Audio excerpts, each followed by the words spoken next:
Okay, we're live. Good morning, everyone. We're here. Morning. Week late. We missed last week with just busy with life, but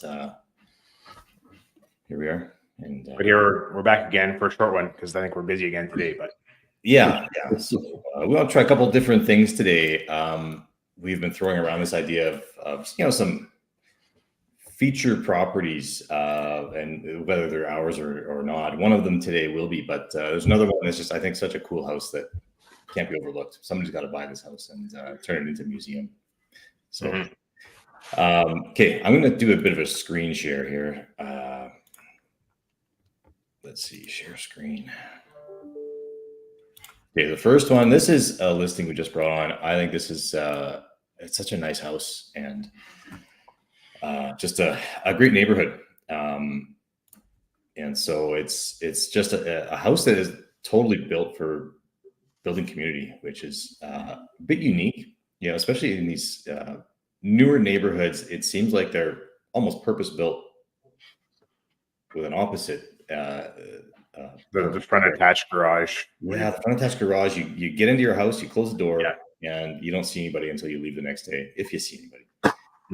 And this house, I mean, you can look. This is the front porch where it's designed to hang out. It's across the street from park in the neighborhood, across the street from the elementary school, and so coming and going, all you do is meet and greet people. So I think it's just a great spot. Not to mention it's a beautiful house on the interior as well. So renovated, great dining room, great kitchen, and really, I think this one's going to go pretty quick. It's just hit the market yesterday. So there was a study done in about community and about kind of connecting with your neighbors, and I think the study cited a measurement of 25 feet, 20 to 25 feet, when people walk past your front door, that if you're within that distance, that there's a tendency to engage you. And so if you're beyond that, they don't, you can walk past and you don't connect. And so it's interesting that we did that in our place, and all of a sudden we met all our neighbors. We moved our front porch closer to the street. And that's what this house reminds me of, is that you just have an opportunity to connect with all of your neighbors in a very friendly way. So. Yeah, I have a theory of my own that screen doors do a similar thing, and so just putting a screen door on your front door just allows that connection rather than having a closed off to the neighborhood and the community. So, I don't know how to prove it, but theory. So that one, it's an interesting one. We're going to be having an open house at this property both Saturday and Sunday. Saturday 11 to 4 and Sunday I think 1 to 3. So 11 to 3, I think Saturday. You're right. Sorry, and 11 to 3 tour later today. Yeah, we're going to do a realtor tour later today from 2 to 5. So I mean, we wouldn't turn anybody away if you're interested in taking a look at it. So okay, so that's number one. I'm going to try to switch screens here. I'll have to stop and start again. This one has got a bit of a cult following. Anybody recognize this house? There's a Facebook page locally. It's called the Atomic Ranch, and so there's a Facebook page for it too. Really? Yeah, I think the folks that own the house have really a Facebook page years ago, and they curate mid-century modern everything. And so, I mean, in addition to the house, so as we flip through this, I'll try to find some interior photos. I mean, it's quite very much the showpiece for mid-century modern, right? I mean, just a super cool kind of place. Yeah, that's wild. Yeah, I mean, it's funny. There's a lot of the elements in this home I see in homes that we've owned, lived in, and have tried to preserve, but a lot of the features tend to go because they're just maybe a little too dated. Yeah. Looks like it has a groove center in the middle of it. Yeah, you know what? I don't know how to quite I can't piece together the layout because it's so busy, but yeah, it's got like a sunken living room behind this curved staircase, and Well, you're too young to know, but that's called a groove center. a groove center. Curved walls. Yeah. And you get into I think this must be the basement bar. And it looks pretty wild. That's the funny thing with a lot of those features, as you're saying, to preserve them. If they're like a one-off in a home like that, or in a home, they feel super stale and dated. But if it's a whole piece like this, then it's cohesive, and it really works, I think. Maybe not for everybody, but certainly for somebody who's got that aesthetic, this is a great spot. Yeah, and they've got all the furniture to match, so it's I don't know. I saw this come online. I thought it was just pretty cool. Yeah, that might make the sale a little tougher because you've got whoever's moving in has to furnish that whole place. Yeah, in the era of, and that might be a little tricky unless they're selling the furnishings too, which maybe that's a part of the sale. Mm-hmm. Yeah. Yeah, so, very cool. Just another cool house that hopefully somebody buys and appreciates. So. Yeah. I know, Dan, we aren't going to talk much about this, but the one you and I went to see on Tuesday was kind of interesting too. It's so in Oakair, there's an entire apartment block. It's a small apartment block, but the whole thing has just sat there for the last 3 years, I think, if I remember correctly, or 2 years. And they're now coming to sale. So they're coming to market. There are 7 luxury apartments. That is a whole low-rise apartment block that's just sat finished but vacant for the last 2 years. And Dan and I both thought that was an interesting comment on the marketplace. I think that the developer had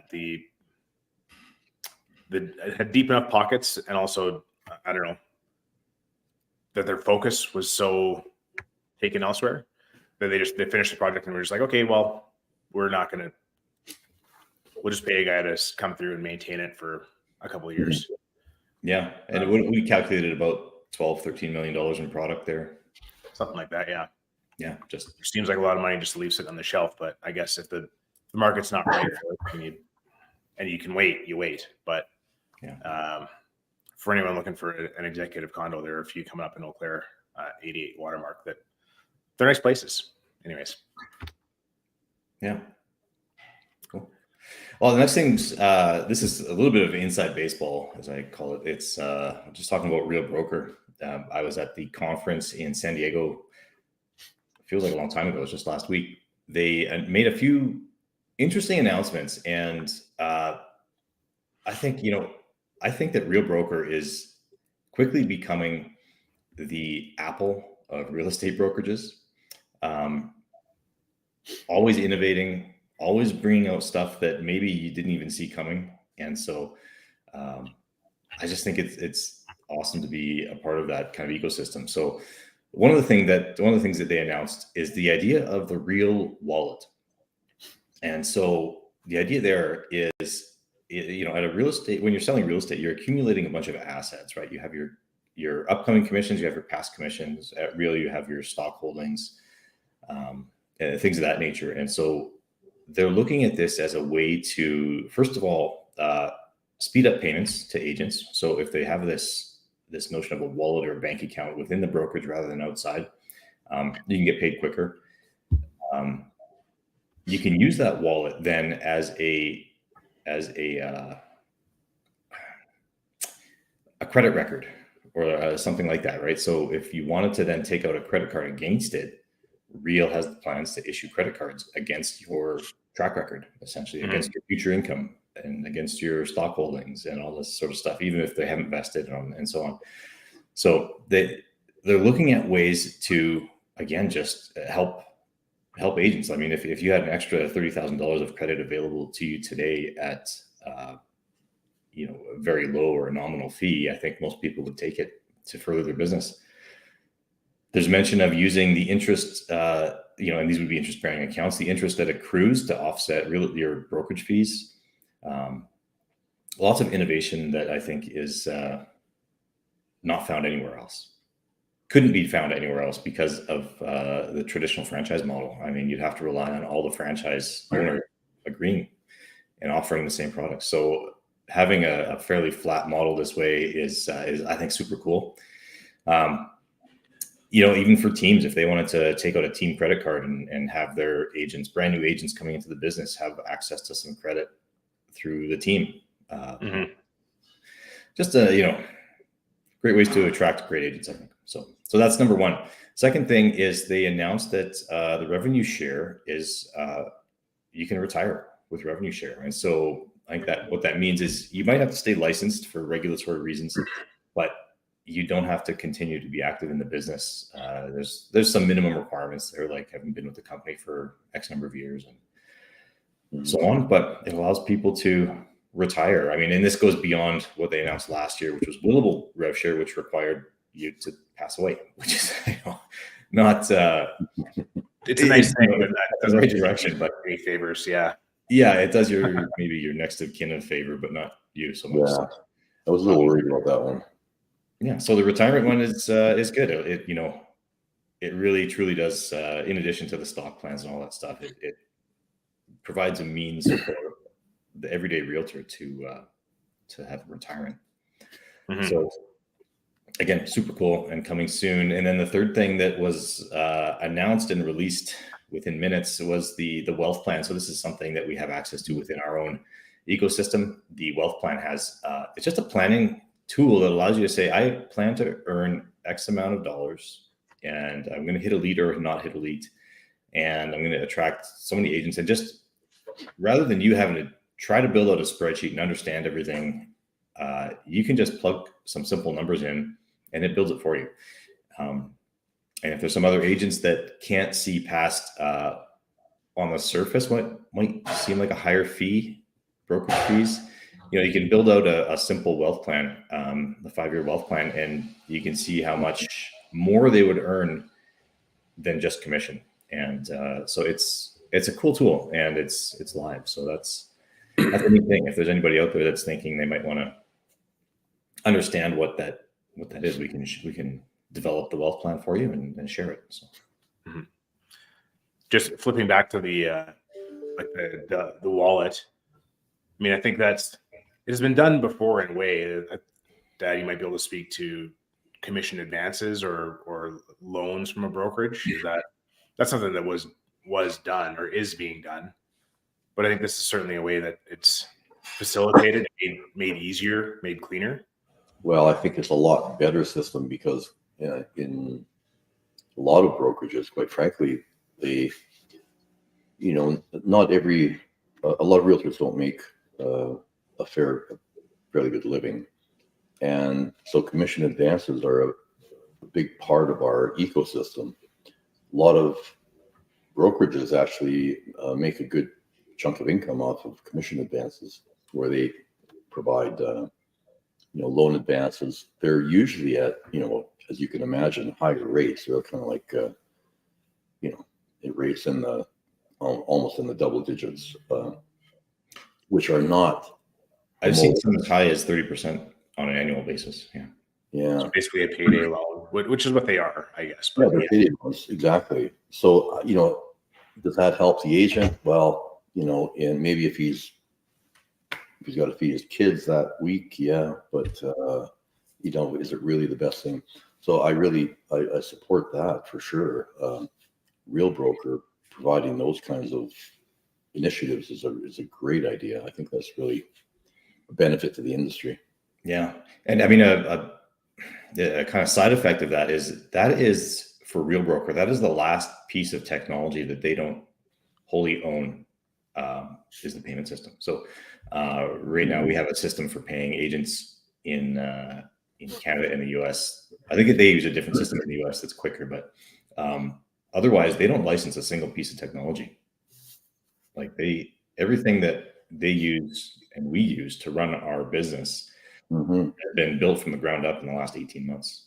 And so that's a phenomenal feat. I mean, I don't know, what other piece of software do you use I'm just thinking, I mean, we use CRMs, we use websites, we use all that stuff.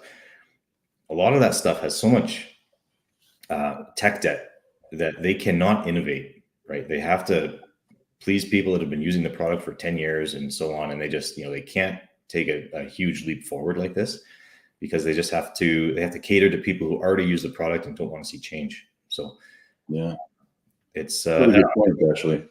It's super Really refreshing. Yeah.